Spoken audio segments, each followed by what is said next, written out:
Good afternoon, everybody. It's my pleasure to introduce Dino to Google. Dino's a fellow at Cisco Systems. He's been at Cisco since 1991. He's been building routers for 26 years. Been active in the IETF for 19 years, and you probably have seen his name on multiple RFCs published by the IETF and various standards. He was also a co-founder of Procket Networks that was bought by Cisco Systems, so it was a little bit of a detour for Dino. Around 1999. Of course, Dino has intimate knowledge of most routing protocols. He's particularly a specialist in multicast, most notably. Today, he's going to talk to us about his latest protocol draft, LISP. And just as a matter of housekeeping, this will be published externally to Google Video. So if you can hold your confidential questions at the end, and they'll just edit that off. So please join me in welcoming Dino to Google.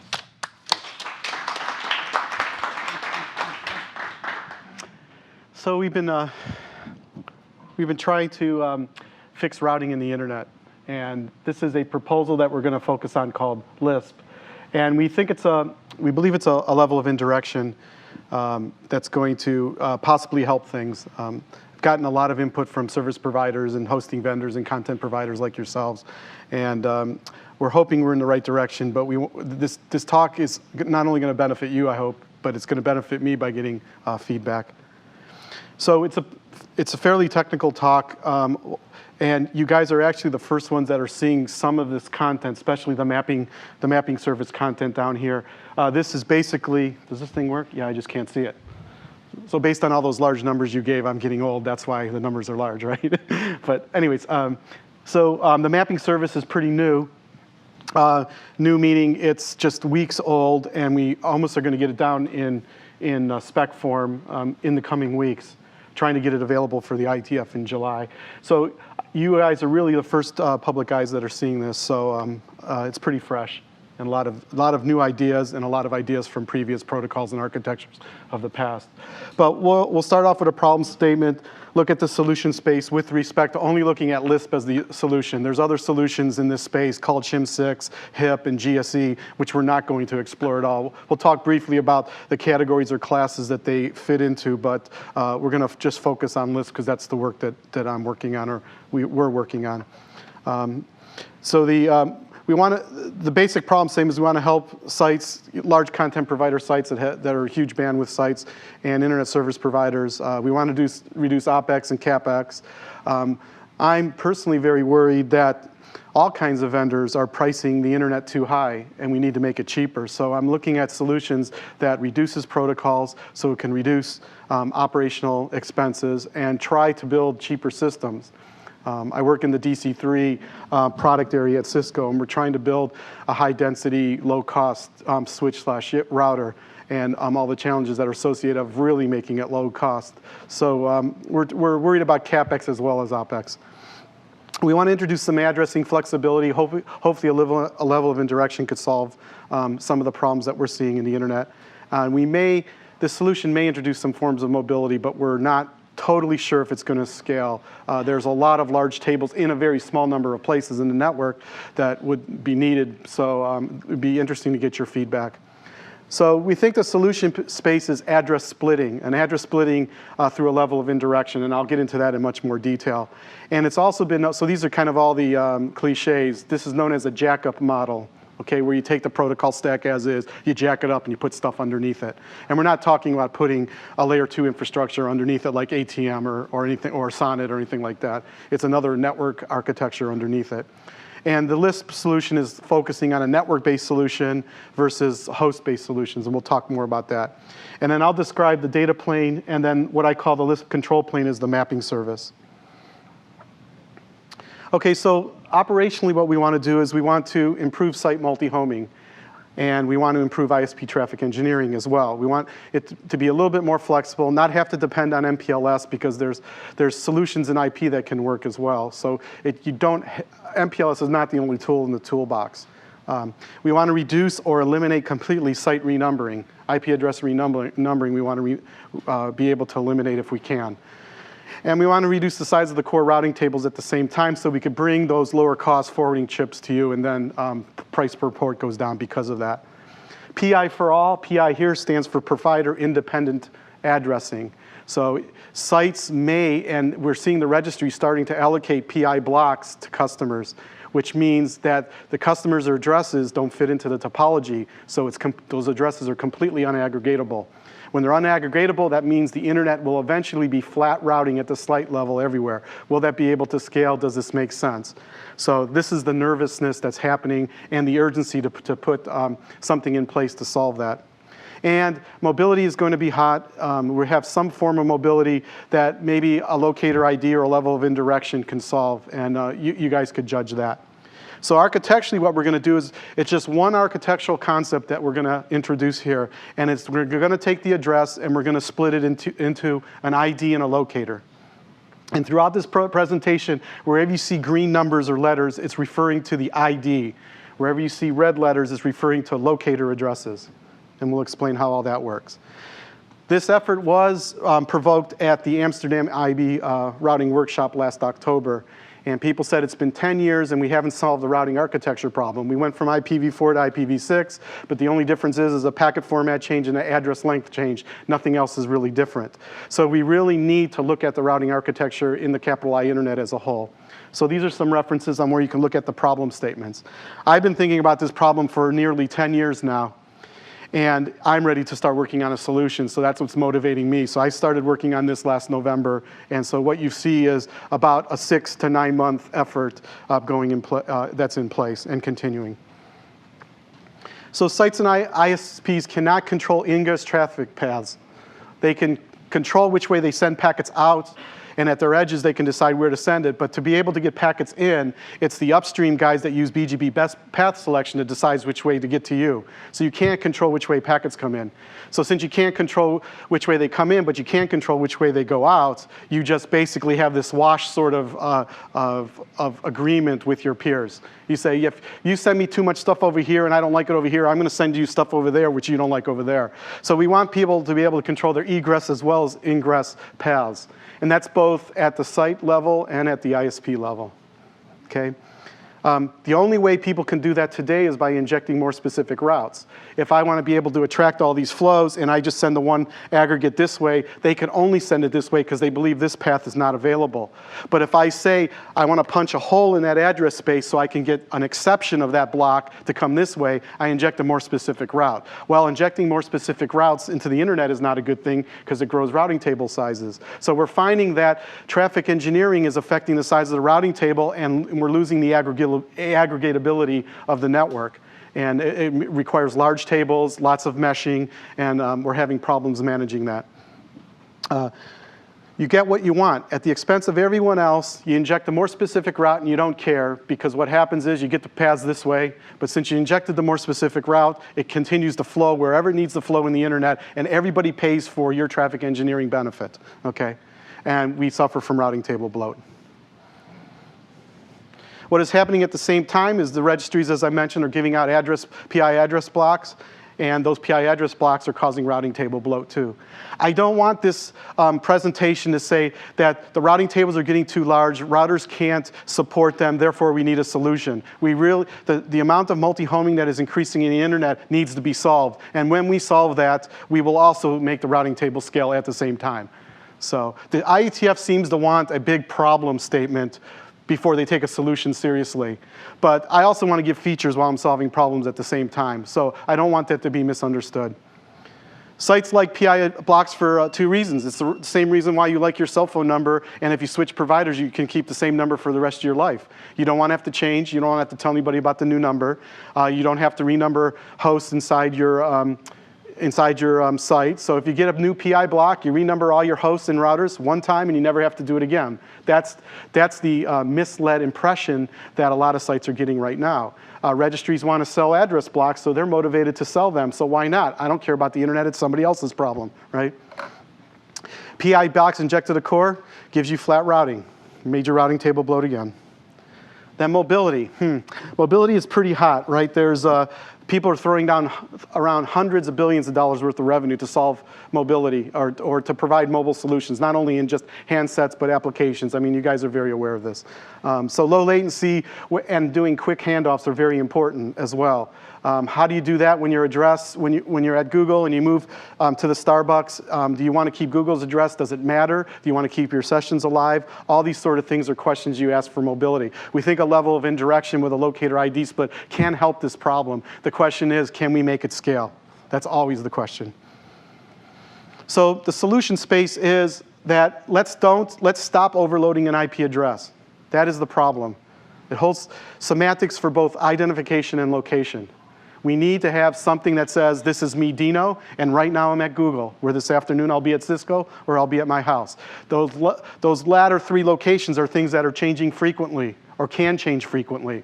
In the case where you're changing from one ISP to another, that's a subscription time change. That changes less infrequently than me on a mobile handset, or me taking my laptop, closing it, and moving somewhere else and opening it up. Arguably, we've done that already, but when you move and you close, your ID and your locator changes at the same time, and you do lose your TCP connection. You do not lose your Google session, but you lose your TCP connection, right? So we need a decoupling for some flexibility, and the big question is, should this be solved at the routing layer? That's a question that deserves to be asked, or should you solve it at a session layer? And you guys have done some work on that where you solved it at a higher level. It remains to be seen if we can do that and scale the internet as we know it today. Not sure. If we split the addresses, we could solve these problems.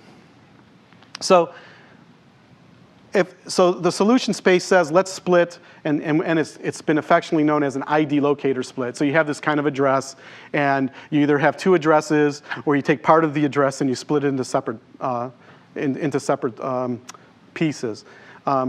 There are host-based solutions and there's network-based solutions. The host-based solutions was run shim-6. You put a shim layer between TCP and IPv6, and it worries about changing the locators while the TCP connection stays up. A lot of negotiation, a lot of dynamic stuff going on. People are a little bit scared of that. HIP is another way of doing it, but rather than using assigned IPv6 addresses, the EID part, or the lower 8 bytes of the address, is a cryptographic hash. And that's used as an ID, and it's also validated to be, you are who you are because of that validated hash. So the hash is passed around, and then you could build a public key from that, and then find out that if somebody is talking to me with this EID and it looks like Don's, I can use that as a hash and figure out, and if I go find a public key and say that this hash matches that public key, then I know it's Don who's talking to me, no matter where he's moving. Okay, that's the idea with HIP, another host-based solution. SCTP is a TCP replacement, so to speak, or a UDP replacement, where the connection IDs are in SCTP. So now the IP addresses as you use are only locators, and they're not connection IDs because the session ID or the connection ID is being handled by SCTP. Those three are probably the running candidates for being able to give you a locator ID split. Network-based solutions, Mike Odell had this thing called 8+8 that evolved into GSE, where it just basically said that you could split an IPv6 address into two parts, and the routing goop, or the high order part, would be the locator, and the bottom would be the locator. The higher part would be locator, the bottom part would be the EID, and the routers at the edges would then fill in depending on which way you wanted to exit. LISP is using a map and incap scheme, which I'll describe. So those are basically the classes, and so I'm looking at a network-based solution because I want it to be incrementally deployed and not have to change hosts. So splitting an address, say we have an IP address like this. Like I just mentioned, the GSE scheme said this would be the EID down here. This would be the EID here, and this would be the locator. And if a host would emit a packet, it would have to say where the destination is, because this is telling you where its current location is. So the routing goop, they call this routing goop, that would have to be part of a DNS entry, okay? But the source address of this packet that's being sent out could be filled in by a network device. And so the return packets could come based on that address. So in IPv4, we have this kind of address, and we can't split it up the same way, right? So what we could do, though, is today it's known as a locator, but it's also used as a hash to find the TCB when TCP is looking for, when incoming packets are coming in and trying to associate it with a TCB data structure. This is what TCP uses today. Well, if we can add some more bits, we can then have a locator ID split as well. Okay, but we don't have enough bits in a single header. So what do we do? So IPv6 could have a different solution from IPv4, right? GSE is rewriting the routing group stuff, and then the map and encap scheme, which has a separate address that's maybe somewhere else in the packet, can be used for IPv4. So GSE is kind of a NAT-like approach, but LISP is a map and encap approach.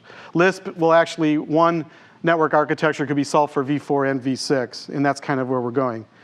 In the case of LISP, we're calling it jackup because you have this protocol stack as you see it today, and what's happening is you're just putting a new network layer underneath it. And everybody's going to say, oh, that's just like tunneling, and the answer is yes, this is what it is. It's dynamic tunneling. That's not interface space tunnel 0, you know, tunnel destination blah. It's not that. They're not static configured tunnels, okay? And that's why we loosely call it encapsulation. And what we do is the host stack operates here, so the host emits packets up to with that network layer header. So all it knows is about IDs. And then the map and encap scheme will then all it know about locators. So when you see a packet that's on a wire inside an ISP, the outside header has locators, the inside header has EIDs. So some of the LISP goals are we want it to be incrementally deployable, no host changes whatsoever. There's no host changes to make this work. There are some modifications to a small number of routers, but these are routers that you will have to deploy, new routers you have to deploy. You don't have to change your IGP routers or your core routers at all, okay? So it is a modification of the IP architecture. It's not an enormous redesign. This is looking at a short-term solution. And I'll talk about later that this solution is being done in the IETF where more advanced routing architecture changes are being proposed in the IRTF, in the routing research group. So we want to minimize required changes to router hardware and software. I'm getting a lot of requests from people that this may not be the case because we have to change encapsulations to do different things. I'll explain that later. But we're trying to keep the amount of software and hardware changes to a minimum. Support both v4 and v6 together, and fast time to deployment. I told the IEB that we should be able to get a pilot 1 year after that routing workshop. And I would say right now we're pretty close to that goal. We have running code. We have to decide if we could actually get it in people's hands in some decent product form. Anybody can get in some decent product form by that time. So my goal is October of this year to get a pilot deployed. Some of the LISP parts, I'm going to break up the talk in between data plane and control plane. The data plane is the design of the encapsulation and tunnel router placement and design for locator reachability. Is a locator up or down, even though you know that it's associated with this EID. And it's a data-triggered mapping service. The control plane is a design for a scalable mapping service. And that's what's brand new that nobody has seen yet. We have these variants for LISP. And we did this, we did this for two reasons. We couldn't make up our mind and we didn't know what was the best solution. And we wanted to be able to phase the implementation to get experience. So if you, So LISP 1 basically says we are going to have routable IDs over the existing capital I internet to probe for a mapping reply. And I'll show you that through an example. LISP 1.5 says when you're using PI addresses, no PI addresses will be in the core at all. But when you need to trigger a mapping reply, you send these packets over a lower performing, smaller topology that's not congruent with the capital I internet. It's another tunnel topology that basically is an ARP request over the internet, if you will, to get a reply back. LISP 2 says DNS. This is already thrown out. Nobody wants a circular dependency between DNS and routing, so we probably won't use this. Lisa Zhang at UCLA is trying to use DNS to the protocol, but not on port 53, to be able to do EID to locator lookups. But it's going to be it's just using the packet formats in the protocol and existing code, but it's going to run on another configuration topology and on another port number. And then LISP 3 is interesting. This is saying, well, let's build a new scalable database.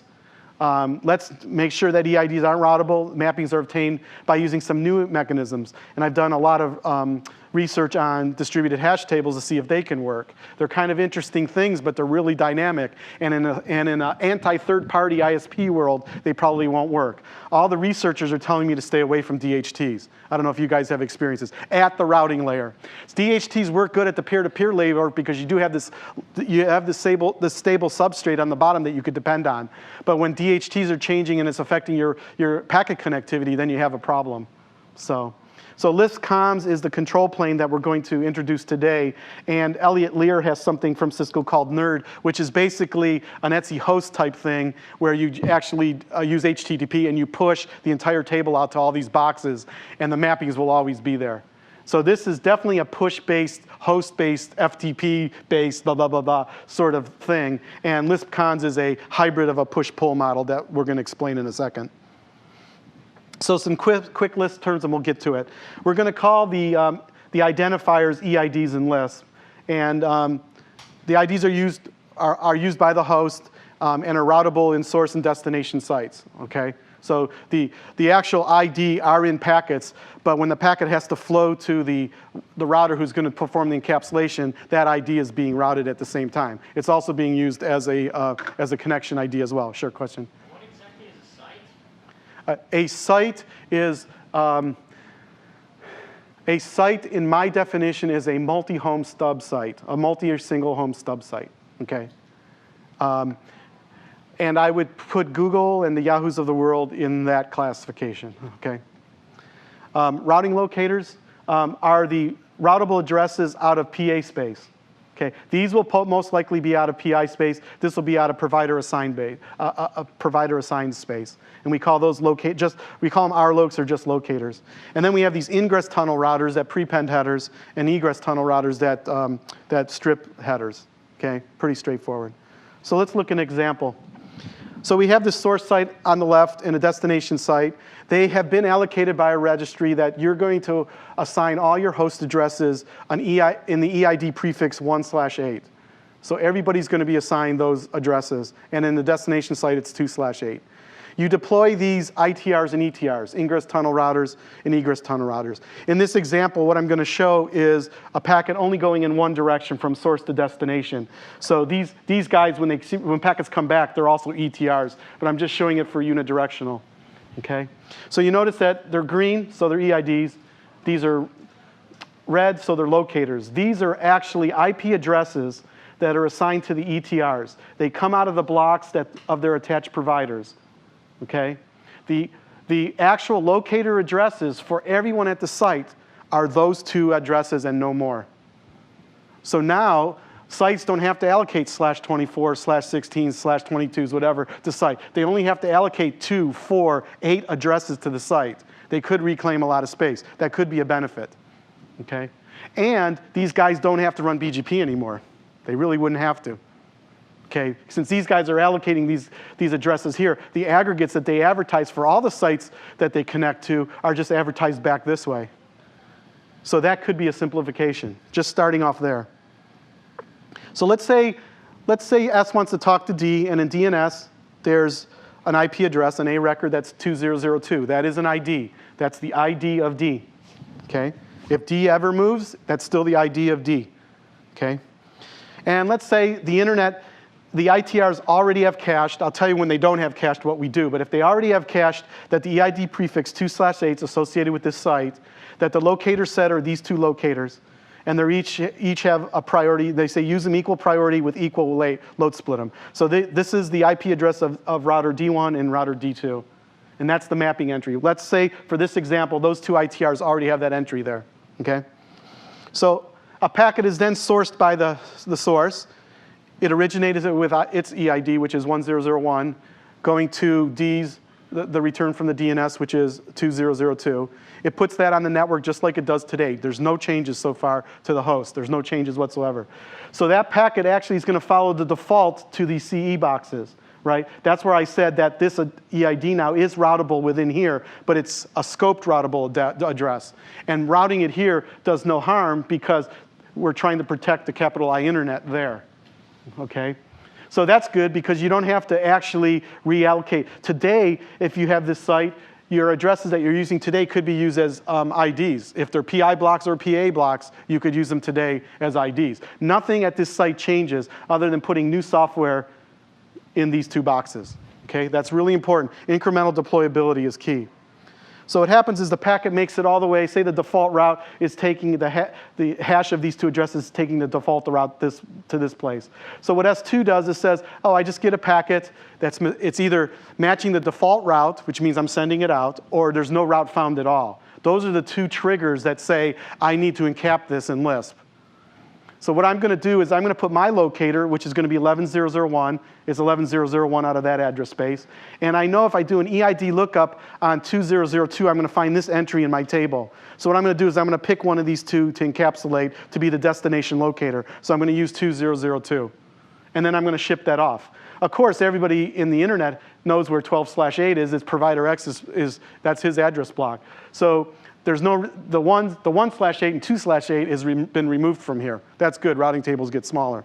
So packets just get routed through into 12. And then when the packet comes on this wire here, it's still encapsulated. Now, since this IP address is the IP address of this guy, there's very simple code already in routers, hardware switching routers, that say if it's addressed to me, I need to peel off this outer header if the protocol types a certain thing, if it's GRE or L2TP or whatever. So this guy already knows that he needs to peel this off. He will peel it off, and then he'll then route to 2002, and then this ID is routable within here. So the IGP takes over there. And so that's the fundamental concept of Lisp data plane. We're using dynamic encapsulation, and the outside addresses are locators, and the inside addresses are IDs. Any questions at this point? Yeah, VJ. Presume we have the transit relationship with the upper provider. So the same problem that was in DSC is like, what if you have a peering relationship between the provider and the packet coming into a peer? Could you repeat the question for the video? I couldn't even hear it, actually. What if S&D peer? Yes. What if S&D peer? There's no default. Let me hold that off until the ISP traffic engineering example, because that's more applicable for that. Go ahead. How do I choose between S1 and S2? Future slide. Anything else? OK, so let's look at the case now where S sends a packet, and there is no mapping in the ITRs for the 2/8 EID. OK? So in Lisp 1, what we say is, what we're going to do is, when there is no mapping, what we're going to do is we're going to copy the inner ID to the outer address. And then we're just going to route it along here. We can do that if we're using PA addresses for IDs. We should not or cannot do it if we're using PI addresses. Okay? So if we're using PI addresses and we pull them out of the internet, then you have to use this other variant of 1.5 saying, have this packet get routed in some other topology.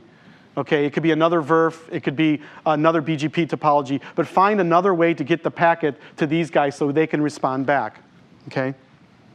So the packet gets routed through here. In the case of Lisp 1 variant, it's going to be routed through here. This guy receives that packet. He sees that the inner and the outer addresses are the same, which causes him to, he decaps, sends the packet, and it causes him to send a mapping reply in return. So what happens, he sends a mapping reply from himself, 12002, back to the outer source address saying this 2/8 EID maps into those two locators. Equal priorities, equal weights. Okay. So what it would be nice here is if the ITR could actually have all the EIDs of the world in there, so it would never have to route this thing over. Or if it could request it and get a reply back on demand, it would be nice as well, so it wouldn't have to store everything. So the nerd idea says push it everywhere so this guy never takes an EID lookup fault. It'll always be there. It'll be stored in NVRAM. It's going to change once a day. Just send it everywhere. If you do a request reply protocol, then it's like the traditional ARP problem. What do you do with the first N packets until you're waiting for the reply to come? Do you drop them on the floor? Do you queue them?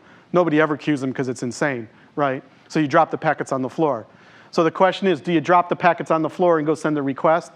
Or do you actually use the data packet and try to make it on a lower performance path to get the packet actually to D? So that initial SYN message, this is the first time S is ever talking to D. So the sites don't have each other's sites EID prefixes. So what's happening is this guy could send the very first SYN packet. If you're adamant about getting it to this guy on this side, you have to route it using this, what I'm calling a data probe, either on the capital I topology or the 1.5. Now, my personal preference is we're going to throw out LISP 1 because we want to be very strong about removing unnecessary routes from the core. So we're going to use either another topology or we're going to use a LISP 3.0 mechanism where we're going to have a different mapping database. Okay? And again, how does D1 know to pop the first address field? I mean, it's got a, the D1 when it receives the packet, it's got an 11001 address to 20002. So why doesn't it just forward the packet? Why does it? How does it know? Is there something in that header that says this is a LISP packet? Or? It knows it by looking at these two addresses, seeing that they're the same, looking that the protocol number is UDP, and that the UDP port number is LISP. That's what it does. And that arguably could be a host change or a hardware change. But you could also put a 200/32 in the fib to bump it up, which is dangerous because that means this guy would have to store host routes here. Or you could put a more granular route in there to cause it to be popped up. That's not going to interfere with the OSPF route that's going to get you there. Okay. But if architecturally the best way is to do what my first answer was to you, is make those 4 checks. Is inner equal to outer? Is it UDP? Is it a LISP destination port? If so, do this. And we also have a nonce in the UDP packet because we don't want ETR spoofing as well. We'll look at the packet formats in a second, but we wanted to give you the basic flow first. So the benefits of a locator ID split, locators come out of PA space. So we have topologically aggregatable addresses once again. I hope that's not naive to want to go there, but let's give it a shot, right? EIDs come out of PI space, so the registries could still make their money.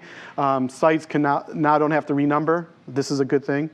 Locators can change while EIDs stay fixed. So your mobile device will have an EID that's based on where you bought it or what service provider you're using that wants to allocate your EIDs, but the locators will change as you move. When you do ISP changes, no renumbering. That's probably where we're going to go first at the high-end side, where we really want people to be able to have the flexibility of switching service providers without getting stuck like they are today. They're stuck today because they can't renumber, and for VPNs, they're stuck because of 2547, they're stuck on one ISP. They have no flexibility whatsoever. So I'm trying to fix both those problems, actually. So roaming, no changes to the EID, you get session survivability because as long as the EID stays the same, the TCP sessions stay up, checksumming works, the TCP pseudo-header checksum works because you're using it on these fixed things that don't change. This is goodness. ISPs only need to allocate very small number of addresses to sites. We mentioned that. Is a byproduct of that you're going to turn a whole lot of PA space into PI space? People expect to not renumber and get have service provider portability? I don't know. I don't know which way we should encourage it to go. It's a good question. If they use PA space, they don't really own the PA space because if they leave the service provider, they're going to want the service provider is going to want their addresses back. So. Right, and then you get a land rush for PI space. Right. So in theory, you wind up with huge tracts of empty PA space from which everyone has fled. Yes, this is true. No PI space. And no PI space. Well, we can, to get the simple answer off the table, we don't have to worry about this for IPv6, and then we'll say, okay, now we don't care about IPv6, what about IPv4? Version 2, still have my Google thing. Right. I don't know what's going to happen there. I mean, I need you operational guys to help me with that, or at least think about it, or explore possibilities, and here are the gotchas, and here's where the economic model is going to change because of this, blah, blah, blah, So I'm not totally sure. So the LISP data plane, the encapsulation format was IP and IP, but we just changed it to UDP. The -00 spec is IP and IP. So if you get back to your offices and you look up LISP, you're going to find the original version. We're going to publish the -01 in the next week or so. But the implementation, we already found problems with the design from the implementation, so we're already fixing the design because of it. So we decided to go with UDP encapsulation for these really important reasons. We want to be able to get through reflexive access list-based firewalls. We could do that with UDP. That's not the most important problem, okay? We want the ITR to hash on the inner header to produce a random source port when it encapsulates. So the core router that's all the way down there that has a lag can still hash and get even load splitting across the members, because that box can only hash on the outer 5 tuple, which is the source destination, and then the UDP port numbers. So the ITR is going to aid the core router to be able to get good usage of your lag. And we need to carry a nonce in there for anti-spoofing. We're going to trust that if that data probe packet gets to the ETR and then the ETR responds back with a map reply with a nonce, it's called trusting the network versus return routability. And that's what we're going to use. LISP would have been out a lot faster if we didn't have to worry about security, right? And you go to all the security experts and they say you need this, this, and this.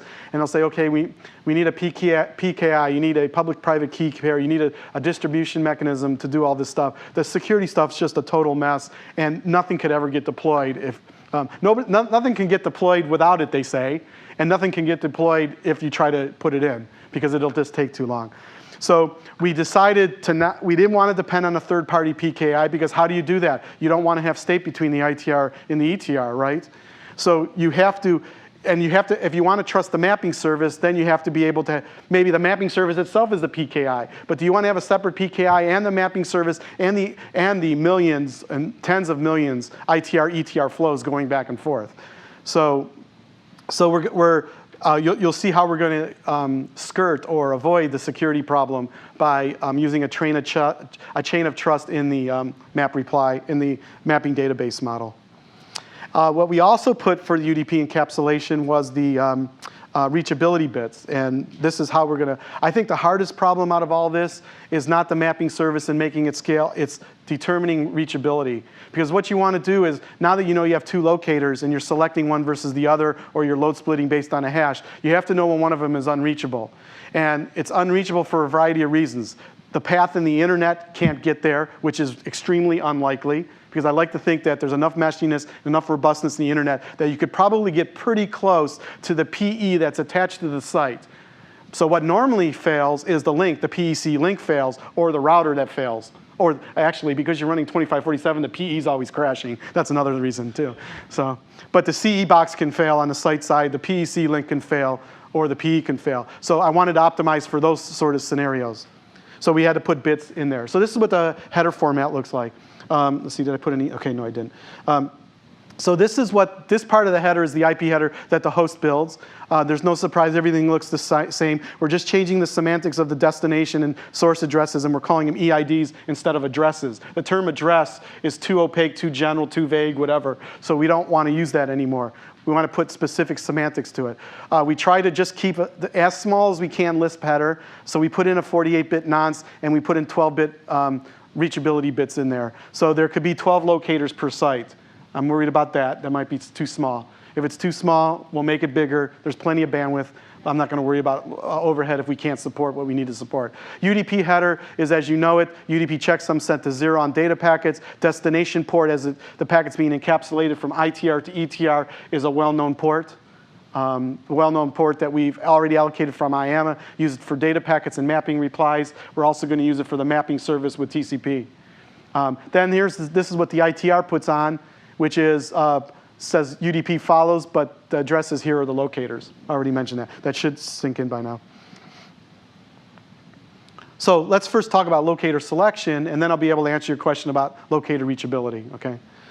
So each mapping record, will be an EID prefix, not an individual /32 or /128. So we can get some aggregatability out of EID prefixes by saying a site has one or a small set of EID prefixes. So we're assuming that the allocation is not flat or using CGA's cryptographic generated addresses. We're assuming that it's going to be, some people said can use a couple class A's, can use class D, those sort of address. I don't know if class D is kind of interesting. I mean, not class D, class E is kind of interesting to use. But the problem is there are a lot of host stacks that fail Martian checks when they look at that address and they see it's a 240.1111 and they may not do the right thing. So I'm not sure if we can use that yet. But let's just say for now that each site, for the most part, can have a single EID prefix, your traditional multi-home site, okay? I'm seeing the Comcast of the world, the Googles, the Yahoos of the world won't be in that class. They'll be in a much more demanding class, as you would guess. So those addresses would be out of PI space. And then the locator list would be a locator with a priority and weight. So depending on how many locators, that's what we call a mapping record. We want the ETR to control the locator use. So we want to be able to say that if you're going to send me packets, I want you to send it on this locator more so than this other locator. And the reason you want the ETR to control is because you want to control the ingress traffic engineering.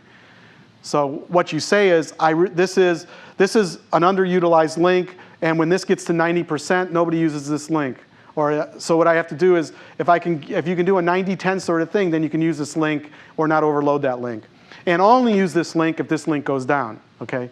So what happens is if you make the priorities all the same, then the ETR is telling the ITR is, these are the valuable links you can use that I want you to use. And you could decide within them which you want to use. So the ITR also has some control as well. So there's some flexibility there.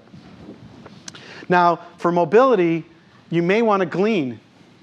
You might want to glean when you get a packet in and you've never talked to that guy. You might want to take the source locator and store it and associate it with an EID and an EID prefix. So then when you send packets in the other direction, you don't have to do the lookup. Or if that's an exception list to what is in the EID mapping for the mapping service, you might want to use as an override, right?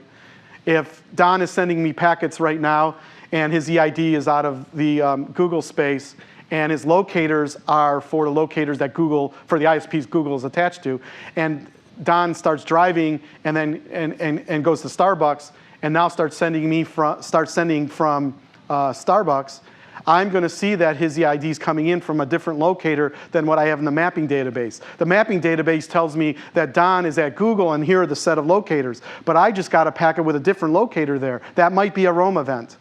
An insecure roam event, but a roam event. So the ETR could have these exceptions. It's not host routes everywhere. It's these exception routes only in the ETR. Can we make this work? So we're trying to figure out how fast of mobility we want LISP to solve. And right now we're claiming slow mobility. So camera, slow mobility, okay? No fast mobility. Okay. So locator reachability, that was one of the questions. It's imperative that locator reachability is not in the mapping service. We want the mapping service to scale. And so we can't have changes that happen often. So we're saying that the mapping service is a subscription time mapping, where when you set up links and you do EID allocations, that's when you put it in the mapping service. It probably shouldn't change as often as DNS entries, less often than DNS entries, okay? Well, so it's going to constrain one of your bells and whistles, which is the constant traffic, right? So some people might want to be doing rapid traffic engineering, and that's going to be based on this mapping, right? You have to decide that for large equivalence class of flows that's going to use one LISP tunnel versus a different LISP tunnel, if that information needs to be in the mapping service, or is it just plain old static? That's all. You have to decide, right? Now, the mapping service that's provided there doesn't need to go in the capital I mapping service infrastructure. It could be a map reply that does this data triggered thing. Because you see, we have this data triggered way with the map reply, and then we have the mapping service way, the control plane way. So we have to really figure out, look at the really gory details to figure out what's the best suited for the traffic engineering piece. So how do you know a locator goes away? We're assuming that locators that are in the record are all reachable. And let's say that the glass is half full and we keep it reachable and we use them. What you want to find out is when they go unreachable. Well, you might, we're not going to depend on it, but you might get ICMP network or host unreachable messages back from somebody in the network. Well, usually that's not going to happen for two reasons. One reason is if a locator goes unreachable, and it's probably not going to result in an unreachable message going back at this box because that address has been aggregated. So really in the core of the network, nothing goes away.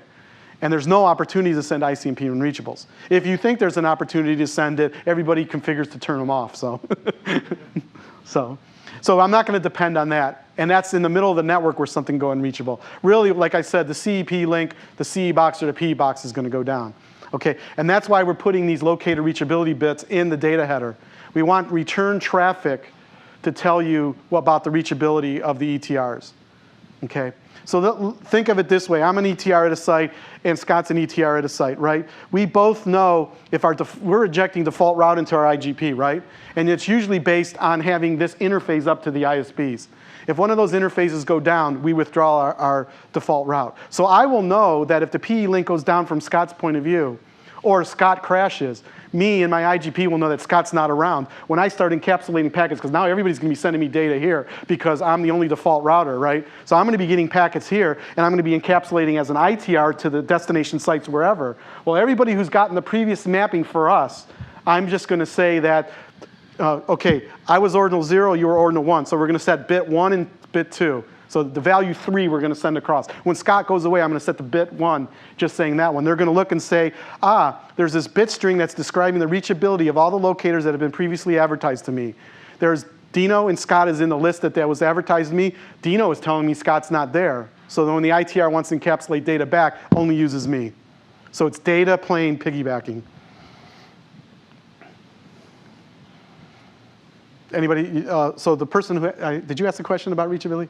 Did that satisfy your answer? My question was different. Okay. It was how do I decide which ETR to use? Selection. Sorry, answer. Okay, that was based on this slide. Maybe I didn't make it clear enough, but you know, I didn't say anything about it. So what happens is, I give you a map reply. You have these list of locators. You will look and only use the high priority ones. If you have more than one high priority one, you'll use a hash if you want to round robin them against it. If you have a policy to say only use one, you can use one. The one that you decide to use must be up based on the advertisements, the piggybacks coming back. And so if there's something like, let's keep it simple. Let's say there's 1, 1, 2, 2, 3. Those are the priorities. You have a locator that has 1, 1, 2, 2, 3. So the ETR is saying that you can only use the first 2. And only if the first 2 go down, you can use the 2 that are in priority level 2. And you could decide if you want to load split across the 2, use one versus the other. As long as they're both up, you can do whatever you want as an ITR. Okay? If those 2 go down, then you only could stay within the 2. So that's how the selection is done. So this is kind of a not so sophisticated, very loose form way of doing some policy but not going overboard. So let me know if you think this is sufficient.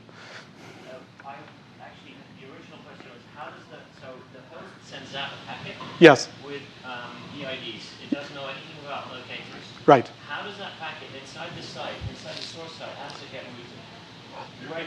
It follows the default route as it does today to the edge of the network. So it goes. Because the destination address that the host put in the DA field, there's no specific route. If there is a specific route and if you're BGPing inside, it'll follow the shortest path out. And that egress box will actually be the ITR and prepend the header. If it doesn't have the more specific route, it uses the default to find the edge. So it'll go to the closest ITR. Yes, and that's based on your IGP policy on how you want it to exit your network. What you're using today will be the same mechanism you use for this. But basically, any host will use the same ITR all the time.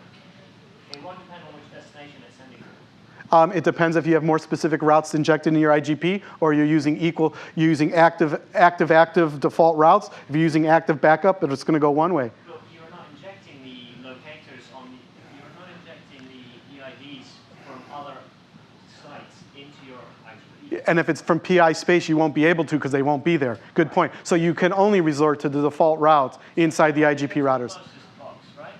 You'll only get to the closest edge of the network. Yes. And then you'll go to the closest provider, and that provider will deal with all the traffic. In a multi-home site, a stub multi-home site, you will go to the shortest exit. Okay? So you're trading egress to You're trading egress. Trading egress, you're trading the ability to do egress to E for ingress to E. So if I'm carrying No, it's not a trade-off. It's not a trade-off. well, if I can't carry those routes, then I can't do egress to E on them. Right? So you're saying I'm not going to carry anything No. to default, so there's no Okay, so this is Google talking, right? Google wants to inject all the routes into the ISP, into your site. If you inject it into your site and you have locator addresses that are seen in your IGP, what you do is you move the ITRs closer to the host rather than the edge. And then you get those locator addresses put on the packet sooner, and then you get what you want, okay? I see, okay, I see where you're coming from. You guys have the whole internet in your routing tables. You guys are the whole internet. Okay. Okay. Did I answer? We can either confirm or deny. Right. I wonder if you type in who owns the internet in Google search, what do you get in response? Can you fix that before I get back and try it? Indirectly, it's by satellite. Okay, so one quick word about transition issues. In any brand new design that you're trying to do, you have to worry about what's not out there, right? So if a Lisp site wants to know that there's no ETR at a non-Lisp site, it really doesn't know. There is no protocol that's taught ETR to ITR stuff. It's just encapsulation. It's trying to be stateless in terms of the connectivity. You know, there's no security associations between the two. So the only way that you know that there is no ETR there is by testing it using a negative test. If you do encapsulate and assume that there is, because you think that this is the locator address for a particular site, but it turns out to be a site that is using just what it is today. So the packets are actually going to go straight to the host. But the hosts don't have ICMP port unreachables turned off. So those do come back to the ITR. And then the ITR could put negative cache state saying, this is not a Lisp site. Any future packets that come through me will not get encapsulated. Okay, so that's great, because now you can get the packets all the way over there. Now the packets coming back can come back if my source locators are PA addresses, right? Because that means they can route back. But if PI addresses, they can't get it back. So what my ITR has to do is know that a site is not Lisp capable, and if it's using PI, that it has to source NAT the packet. It has to change the address to a locator and send it back, which means it has to change the TCP checksum just like any other NAT device. That's how we make sausage, basically. Who can I cause to not be able to talk to who if I spoof a lot of ICMP port unreachables on the well-known Lisp port? Yes, good question. No solution yet. Oh, the preamble was, let's don't talk about security. Because once you claim you have it, you don't, because there's always something that could circumvent it. So we're just going to say we don't have it, and you can circumvent it anyway. But we have to figure this out some way. So let's get to the traffic engineering. This might be more applicable. We can have these things called TE-ITRs and TE-ETRs that are deployed by consenting peering ISPs or large hosting vendors. And you can take these large equivalent class flows, like bunches of prefixes that you know of today, and associate them with the tunnel and then encapsulate it. And then you don't have to use the BGP policy per prefix, per customer prefix. You just now have to use the BGP policy for the single locator, okay?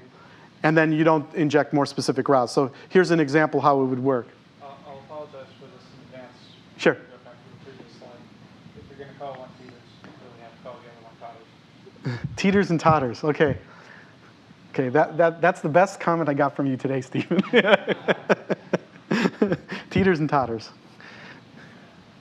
Okay, so we still have the same situation we did with EIDs on each of the sites. We still have the same locators. But now what's going to happen is the provider B and provider X want to do some TE stuff. So let's see how it could work. So the host emits the packet just like it did before. The default route follows it down through there. Okay. Okay, I want to be reactive to your question. So if this 12002 was injected into here, the ITR would be here, and then this packet would be floating around here, so you can inject more specifics to address that question.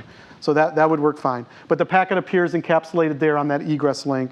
Now what happens is B1 would normally send it to the red link, right? Because that's where BGP would tell it to go. But that red link is a little bit overloaded. But these green links are unutilized. I mean, B doesn't know that this Y to X link is underutilized, but it definitely knows that its B to Y link is underutilized. So what it does is a T ITR saying, I'm going to put on another header, and I'm going to say which way I want to go.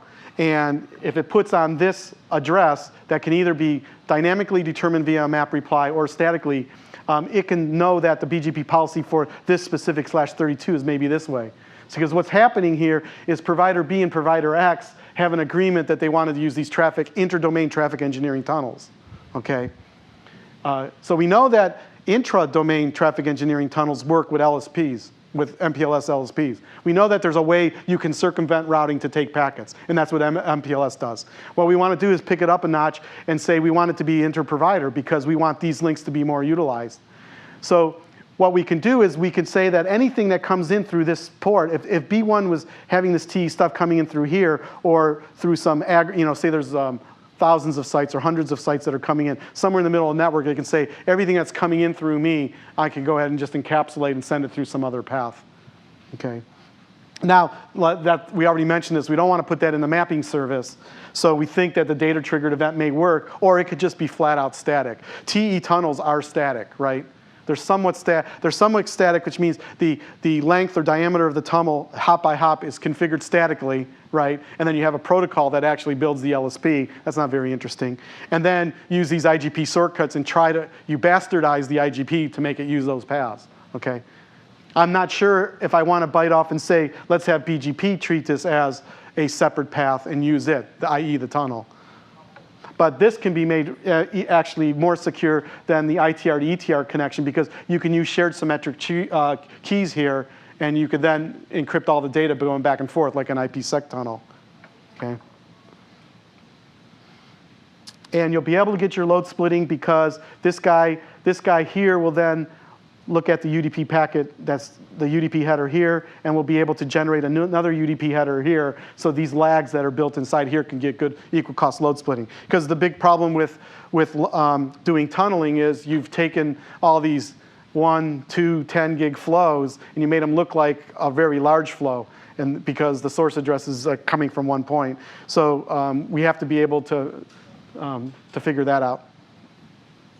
So the packet comes to there, that X1 decapsulates it, he forwards it. So there's basically 2 levels of tunneling here. Now, we're only going to support 2 levels of tunneling and no more. So this is kind of an MPLS label stack of 2 and no more. And it's important because there's a lot of overhead that's associated with this, and you don't want to have too much, you have to worry about looping. So the first check that's done in the forwarding path is how many levels there are. And if somebody does screw up something with static routing, you always copy the TTL from the inner to the outer, and then from that to another outer. And then when you decapsulate, you copy back into the inner and back. The TTL is preserved from source to destination. You have to do that, or there's all kinds of loops that can result, forwarding loops. Yeah. But as an emitter of a packet here, if I've picked an MT, if I picked an MSS for something like TCP, and I don't know that stacking is going to go on, you've got a fragmentation and reassembly problem. Right, right. You have to, if you use MTU discovery, you have to respect it. If you don't want to depend on it, you have to, the receiving side will have to know that it gets lowered and tell the other side. That's a host change that I don't want to bite off.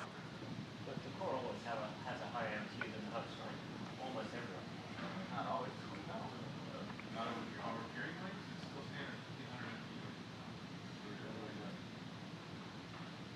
1500 MTU. The bottom line is if WAN 5 becomes really, really popular and nobody tweets up their MTUs, then now we're 1500 bytes in the core, right? yeah, see, what we're depending on at Cisco is that everybody continues to use Gig E and using 1500 bytes, and then we use 9K everywhere else.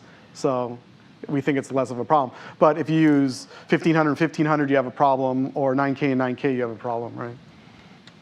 I mean, this is nothing new. I'm not introducing anything new. Tunneling has these disadvantages, right? And we have to just figure out to do it. Now, MPLS has the same problem, but it's usually 4 or 8 bytes that's added, so you don't hit the error part as quickly. Go ahead. So in provider land, you already have these BGP peering relationships.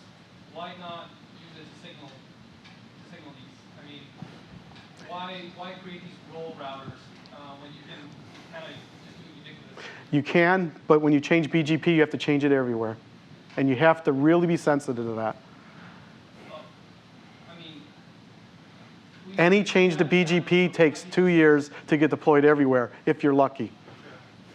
Incremental deployment. I mean, we have made really hard decisions to keep it incremental. And nowadays, if you want to do anything new on the internet, it's over the top. No kidding, right? Right? It's a new address family that you can negotiate, and you either know how to, you either can speak it and negotiate it, or you don't speak it, or you don't negotiate it. You got to do it. You have to do it end to end, though. The whole thing. You have to do it end to end. You know, if you're going to use BGP for it, you might as well just give everybody /14 and have BGP do this thing. So to be, oh, well, you certainly can do that. If you think there's local scope, I mean, you still have to upgrade all the Sprint routers and all the Verizon routers to do it, and that's still a mammoth project too, okay? Or just going to Verizon and say, upgrade all your routers to do BGP is a mammoth thing to do, let alone interdomain, let alone capital I internet. But to be sensitive to your thing, it has already been thought about that on this LISP 1.5 topology where we want to move around EID to locator mappings, that we could have a new NLRI in BGP and use it on a different topology, but it's a different topology. It's not on the existing routers that are moving data quickly. Sure. But we did it for 2547 VPNs. We did it for IPv6. It's just a new address family. Took 5 years. And maybe the proper response to your question is maybe we don't have to hurry. Maybe it's not urgent. Maybe 5 years is okay if you think it's better. I mean, it's all these sort of trade-offs and hard decisions you have to make and crystal ball, predictions. So it could work. I mean, there may be people that will want to do more things in BGP because it feels comfortable. They have the knob. But I know that doing this mapping service thing, the BGP is too big a hammer for the problem. And BGP has problems that, wouldn't it be nice if we could fix it and go to a next generation thing? So, yeah. So that brings us to this. Can you hack BGP to do this? Yes. With enough thrust, anything can fly. And everybody knows, the older guys in here know who coined that phrase, right? In the sense that you would use arbitrary stuff in the well-known attributes that are already transit and are guaranteed to get to your other end. And you could, I don't know if you've thought about this, you could put magic in the prefix field and originally. You're absolutely right. So what you have to do, if you wanted to put a mapping record in a BGP update, you have to build a new NLRI that has to be exempt from doing BGP path selection, right? Because it's more of a distribution. You don't care about the shortest route to the EID prefix. You just want to get them everywhere, right? And really, we don't have, this perfect segue into this. So we don't really have a database infrastructure that gets a lot of pieces of information everywhere. And when I say get it to everywhere, means push it, right? We know that we have one very large and scalable database called DNS, but it's an extremely pull and TTL timeout model, and we know it's hard to update, right? So we have to decide, do we want a database that's easily updatable and push things out? Because if it was, and if it was scalable, now this is really, panacea, and I'm smoking something by saying that, is that it wouldn't be great if we could push out everything and all the ITRs had all the mappings, and when the locators came and went that we told them what the new mappings are. This ain't gonna scale, right? So let me continue, and then maybe I could pacify your question. I'm curious at your assertion that you can't put stuff into the DNS fast. You could put it into DNS fast. You can't get everybody who has a pointer to the old information to get updated fast. That's the problem. There's 1,000 people that know what your locator is, and you just changed it. Now, how do you get to those specific 1,000 people? The new guys will come and get your new information. The old guys have to TTL timeout.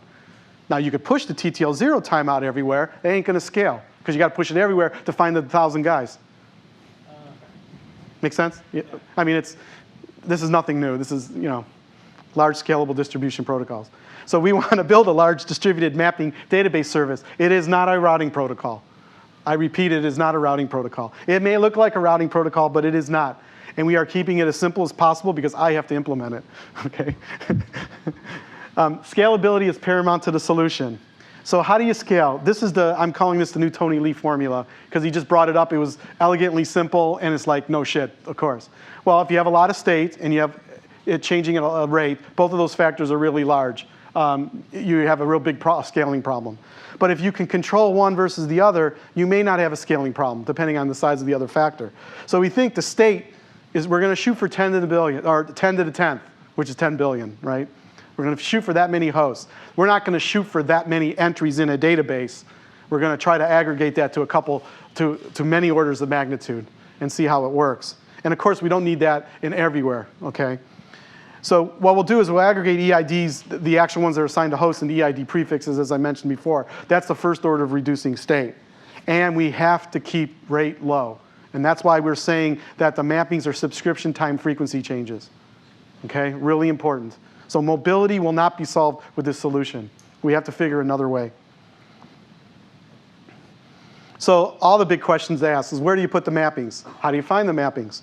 Is it a push model? Is it a pull model? These are all the questions you ask when you want to build this large scalable distributed database.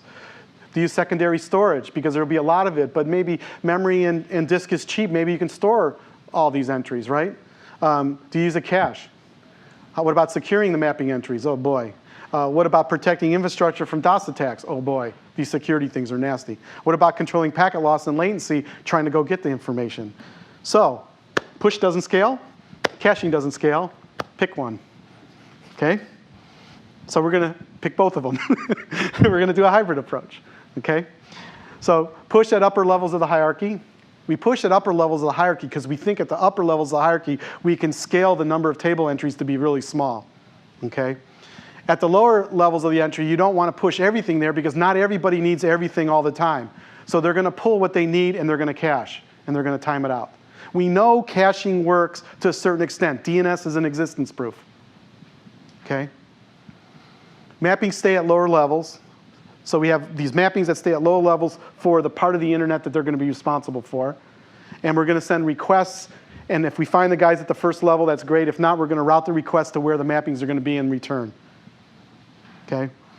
So LISP-con is not a DHT, but it looks the way the request is being forwarded. It looks like you're trying to find the node on the distributed hash table that maps to the key that you're trying to do lookup data for. It is not a DHT. It's a LISP 3.0 variant. So we get good EID prefix aggregation. I'll explain how it all works with a picture. I'm past my time, by the way. You want me just to keep going through? Okay. If hierarchy is based on EID prefix allocation and not topology, we can get good aggregation. Okay? This topology that we're going to build is going to be an EID allocation topology, and it's not going to change often. It doesn't have the effects where you put a backdoor link between Verizon and Sprint and everything changes. We're going to force the semantics to get scalability. Okay? So we're going to build this logical topology based on EID prefix allocations. Map requests will follow the logical hierarchy, and the key to be used to find the data you need is the EID, and the map reply will return the record. So we'll introduce these two components. So Lisp, we're calling the protocol cons because we're bringing the data plane and the control plane together.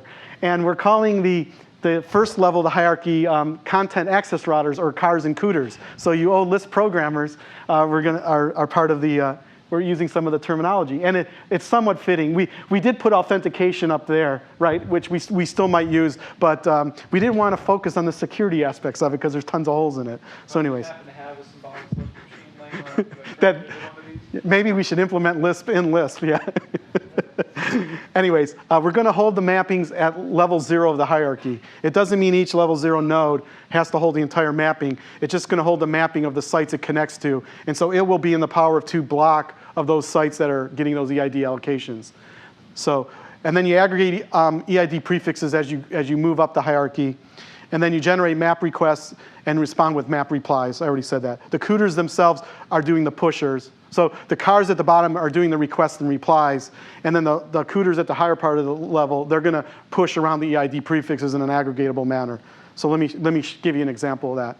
So we have some sites down here. And we have ITRs. These are the guys who need the data to find out the location of these guys to encapsulate packets, right?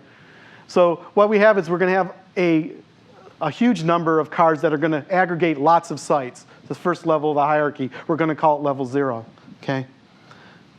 And then these guys are going to have these parents, which are the cooters, and the cooters actually push the data around within a mesh, but then they have different levels that they will then aggregate prefixes going upwards. So we have level 0. We're going to start numbering the levels here, and as you need to make it scale in the future, you add levels to the top, and you just do a +1 for the levels. Okay, go ahead. In this picture, can you explain to us a little bit, like, if Don is below ETR 1 over there? Yes. If he moves to ETR 2, how does the information propagate? I will do it at the end because that's a mobility situation. That's mobility. Who operates that? Let me explain it first, and we'll talk about the operational stuff. And that's the kind of input. That's the kind of input I want to get from you guys. In short, I think the cars can be put either at IXCs, they can be put at registries, or at ISPs. I really think that, you have your DNS server here. That's what the ETRX is. This is your first level DNS server that you use. Where's that DNS server today? It's at an ISP. Where's the second level one? A root server. So it's really only 3 levels of hierarchy. I don't think it has to be much different than that, but let me know what you think. I'll be around after this if people want to help me see the light, so to speak. Okay, so let's say we have this, this guy right here is this EID prefix. It's been allocated to the entire site, and the locator addresses are L1 and L2 right here. So he keeps a table. This is supposed to be a table, even though it looks like a newspaper. He keeps a table there. Now, the first thing we did, and we pulled it out of design, is we want him to register it up here. And we realized if we wanted to register because we wanted him to be able to give him the public key, and then when he registers, he would then sign it with a private key, so this guy knows that this guy would give it to him. But we said, let's start off really simple. Let's configure it here. Because if you configure this thing here, this guy, or maybe this organization who's allocating that to him, will then have to configure it in here to make sure I sent this guy, because he's going to configure this peering relationship. He's going to say, I gave this thing to this guy. Now I got to make sure that guy advertises it back to me. So it's just like, I'm telling you something. Now I have to put an ingress filter to say that it's the right thing. Well, just have him configure it, right? This guy's motivated to get this site online because he's paying him, so to speak. Talk about economics later, but maybe there's some motivation. So at front, we were just saying this mapping will actually be configured here. So what's going to happen is this guy calls up the registry. Say this is Aaron, right? And Aaron's going to deploy a car. He's going to say, I need some EID prefixes. And he goes, OK, I'm going to give you a /24. It's 111. And he goes, OK, thanks a lot. Here are the locators I'm going to use, because they're going to be IP addresses that I'm going to use. These IP addresses that he uses is based on his ISP connections. This guy doesn't know that, shouldn't have to know that, shouldn't have to keep track of that. So he's going to say L1 and L2 are my locator addresses. He says, OK, so I'll put in this entry in there. And so when I tell people that when they send encapsulate packets to L1 and L2, it's in fact ETRs that can encapsulate it, okay? So this guy has similar, and you notice it's in the same power 2 block. If this guy was not in the same power 2 block of this guy, he would not attach to this car. He would attach to the car that has the same power 2 block. We're going to force that. A logical topology here. This is just a TCP connection. We can do it. We have no restrictions at the physical layer anymore. We have these business things that we have to worry about that I hope will be okay, but we don't have any physical limit restrictions. So now that this car will keep these 2 mappings, so these 2 mappings are just sitting there, right? What he's going to do is, because he has the next level up, when he has a peering relationship with this cooter, he's then going to aggregate. So anybody that's in 111/16, no matter what registry anywhere in the world that's going to say, I'm going to give you something out of 1116, they're going to tell them the only way to get on to the internet is that you have to open up a TCP connection to this guy. We're not going to let you come in here because we don't want the more specific to get injected. If we let more specifics get injected, we're at flat routing again. This is bad. So this guy will have the same thing, and he's going to aggregate them for the next set of cars that come into him. So as we see, the aggregates just go all the way up to the highest level. Now, this is what I've learned working 25 years in the internet. You never have one guy at the top, because everybody wants to be at the top. It's going to be a mesh. So all the big 4 guys, they're going to be in a mesh, and they're going to peer with each other. Okay? This is good. And now, within a mesh, what happens is we're going to enforce that these boxes all have the same mask length.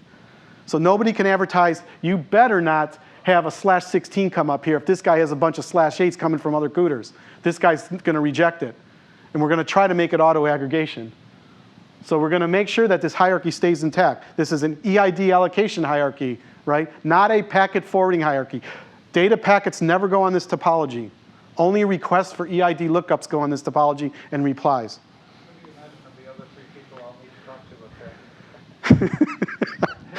to up there? Okay, so I should start putting some logos up there. So let's say the ITR sends a packet down here. This guy will send a map request for who he wants to talk to. Maybe somebody, 1111, so it's somebody in here. He got that from DNS, okay? And then what happens is this guy, let's say, has no mapping up here.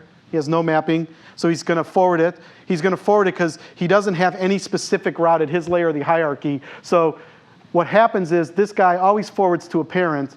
What we're going to do inside here is anybody who has a parent relationship injects 0/0. So you'll either have, at this level, it's /16s or a /0 and nothing else. If you have a /16, you know that the request is for one of your peers, and then you'll route it within here. But if it's not, you send it up, okay? So the latency increase, if you want to connect to somebody far away, your latency increases because you're going to do this hierarchy. I don't think this hierarchy is going to be many levels, okay? We look at DNS today, and we're at 2. Maybe we'll do 3, I don't know. It doesn't have to be a lot of hierarchies. So what happens, he doesn't have the request, so he forwards it up this way. Now this guy up here, since he's at the highest level of the hierarchy, he's going to find the shortest path to 1/8. He knows 1/8 is in his tables up here because this was aggregated, right?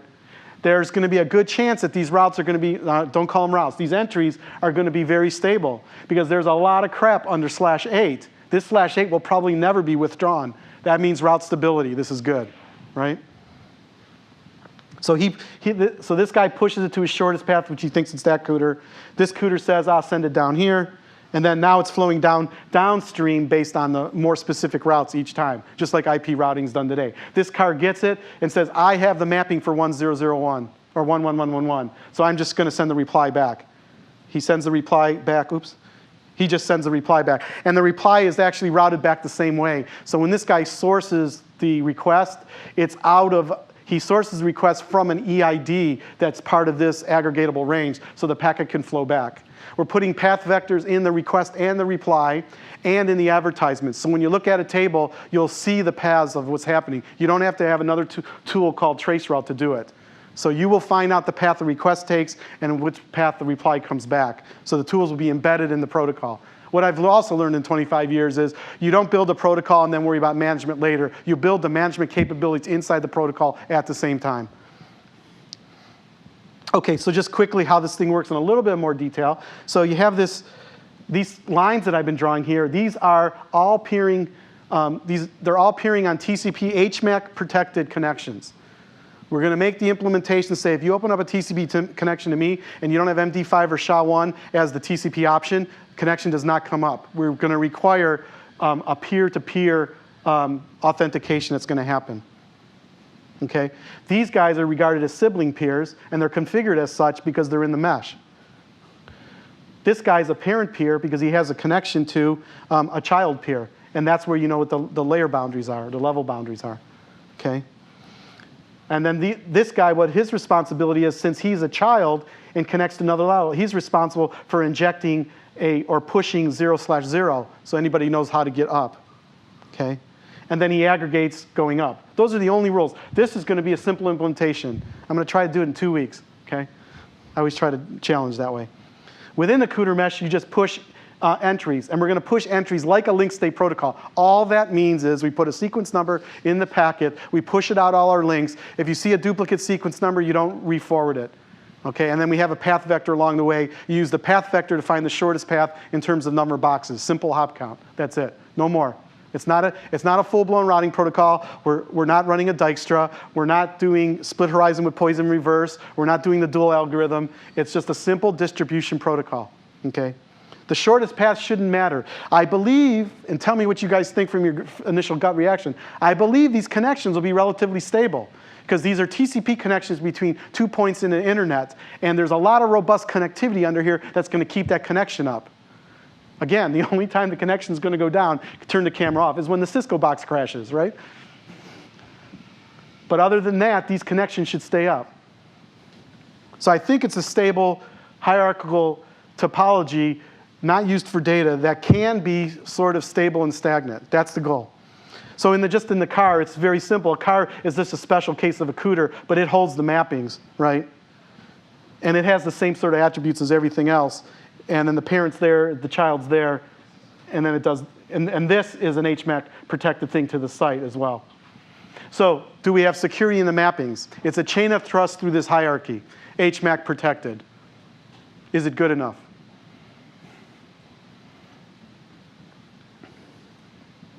Keep going. Well, if any of those boxes is a box, Each of the green things is a box. It could be a Linux box. It could be a router. It could be a host. then upstream we have to be talking to. No problem. Yep, no problem. I was going to put the hierarchy in, but I thought it would make it too messy. But that's a good comment for the next revision. That don't worry, there is redundancy built into it. There's a picture of widespread renown within the company here that shows a data center with a fire truck outside, saying that all the reliability inside doesn't matter. When the fire marshal comes and says, "What's the building?" it says, "Turn that off." Yep. You aggregated all your redundancy. Yep. Okay, so winding down. So this is what we published in January, and this is what's going to be updated to do this sort of thing. We should have that out in a couple weeks. This should be out by the end of the week. Dave and I are working on it right now. This is the mapping service. This is the encapsulation service. We have a prototype available. I did a prototype of the data plane version first before we were working out the mapping service. I've tested it in my lab. I have it running on DCOS, which is another operating system Cisco is working on a PC platform. It can work on these other platforms too, but they're platforms you probably wouldn't buy for this purpose. So we have it working. Dave Meyer and Vince Fuller are now taking it and doing internal testing. These guys are really good because these are ex-operators, so they know where things break and they know how to test. I've used them for beta sites like 15 years ago, actually. So they're testing internally. We want to start some kind of small external pilot, which is a very well-focused set of people that want to work on it. If there's anybody here that has cycles and wants to be involved in this, I'd love to get you guys involved in it. And then my next step is to then start writing some code for the cons, the Lisp comms part.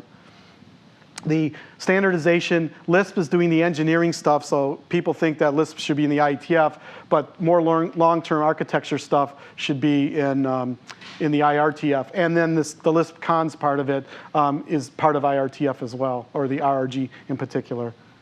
And this entire effort is completely open and IPR free. That was the commitment we made at the IEB workshop, that there's no proprietary stuff going on, no patents or anything. This is kind of pro bono, philanthropy, whatever you want. We want to help the internet. And there's a bunch of us that want to do this now. So what do we want from you? If you could review and comment on the drafts, that'd be awesome. Devil's in the details. We want to get the details right.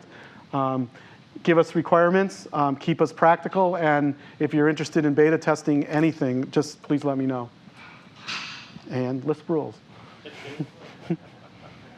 That's it, I'm done. I was 25 minutes late, sorry. You had one slide on this that was too fast, so forgive me if you covered it. Do you want me to go back? I can. So the question is for an early adopter, whether it's an endpoint or whether it's a core carrier.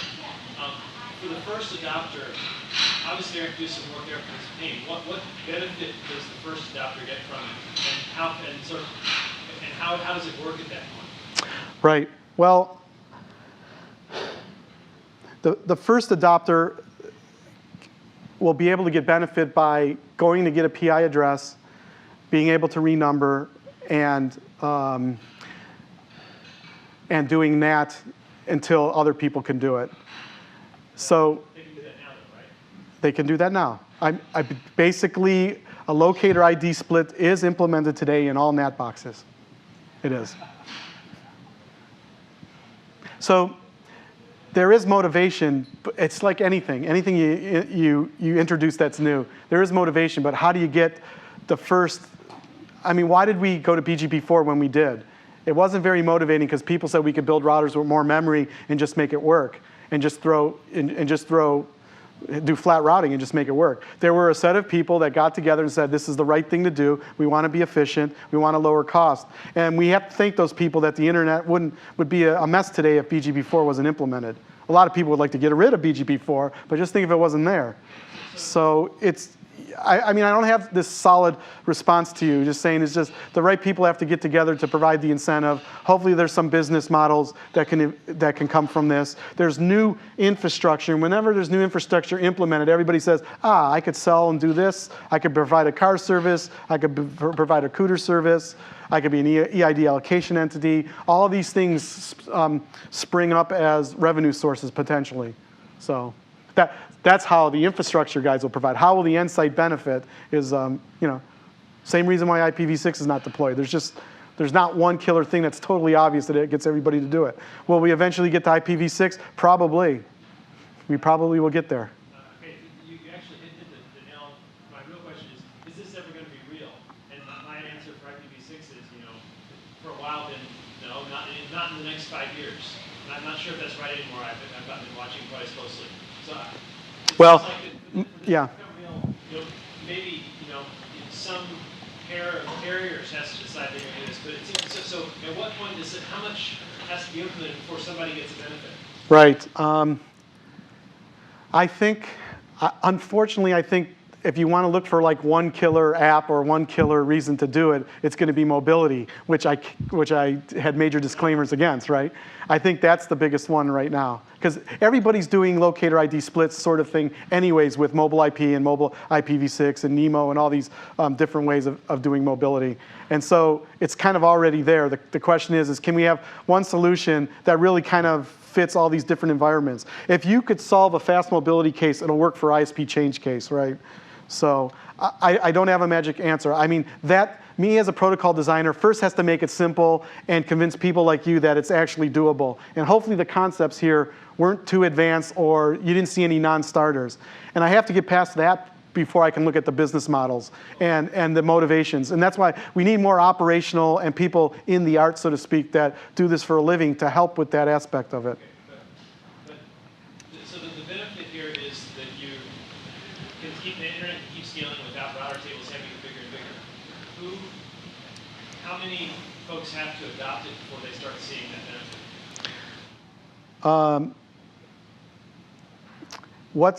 You also have to define what's benefit.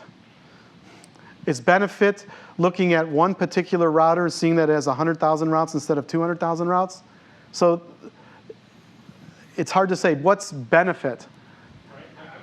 The way it's worked in my career is you build technology, people find a way to make money off of it. That's benefit. I'm building another tool in the toolbox. I'm not sure if it's the end all. I'm not trying to say it's the panacea. We're just looking at real technical problems and trying to solve it and creating opportunities for people to use it in different business model ways. I mean, it's as humble as that. I mean, I don't know what else to say, I can't give you the answer that you're looking for. I wish I could, but I couldn't. Well, I mean, the only problem with touching on a point is that one of the key benefits and focus is reducing, route table size within the core. But but in order to get that, you basically have to, the people who are at the edge of a network have to implement this on their network. Right. Right. I mean, so the people have to have the ITRs and ETRs in their stub networks in order to. Right. And I mean, they get a benefit because if you really work this, if this really exists, like fairly ubiquitously, that ITR and ETR could be pretty simple, right? I mean, it doesn't have to do a lot of stuff. Right. Standard stub networks with a couple of exit points. Yep, you got it. You don't have to engineer, inside that network. So there may be a benefit for them, but it seems like one of the large parts of the benefit of this protocol is that you're reducing your route size, route table size in the core. So you see that as a benefit. The core isn't carrying that, right? They don't have to do anything in theory, right? I mean, right. That kind of scares me a little bit because those are the personalities that could help deploy this, but now that they're not involved, they're going to say, oh, it's not my problem.